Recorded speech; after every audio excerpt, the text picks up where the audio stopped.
So we get a lot of thoughts run through your mind naturally at an incident like that, but when you take off the dispatch instructions and read RTC, road traffic collision, persons trapped, the things that go through your mind are how bad is the accident, what are their injuries going to be, are they alive, and do you know them? Go and have fun. We want you to go and enjoy yourself. We want you to enjoy your Christmas work do. Have a drink if you want to, but make sure you've booked your taxi. Make sure you've arranged your transport home. Don't leave it to the last minute and make that poor judgment. We get one chance here. You know, it is to be safe. We join to help people, but we don't join to pick up pieces off the side of the road. I decided to drink.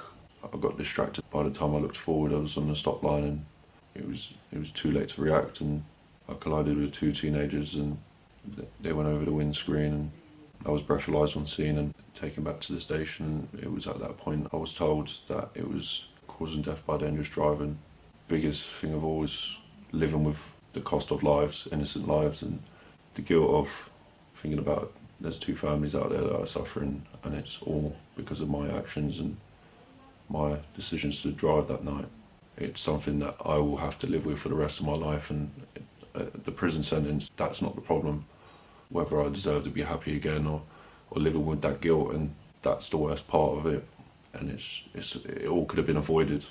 On a day-to-day basis, I just question all those things.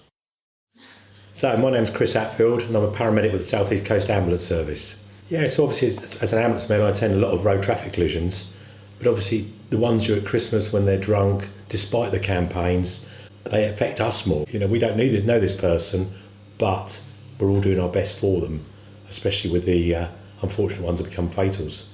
And you just go into like an overdrive and look after the person for the best. It's not really till after the accident, once you've left them at the hospital or left the scene, that really you then think about it again, and that's when it sort of starts to affect you and makes you think about it.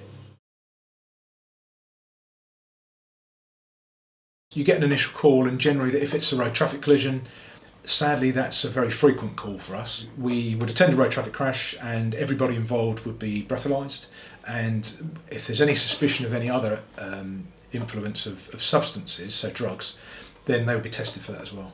You kind of go into an autonomous mode where you know what you're doing next. It just, you know the next process, the next process, and the next process. And personally, I know that I've finished at a scene, come back to the office, and you thought, my goodness, that was horrific. But sadly, it's a day-to-day occurrence, and I think that kind of inspires all the people that I work with and myself to make sure that the job is done correctly, to the right standard, and to ensure that if there are offenders, then they're sort of put before the courts.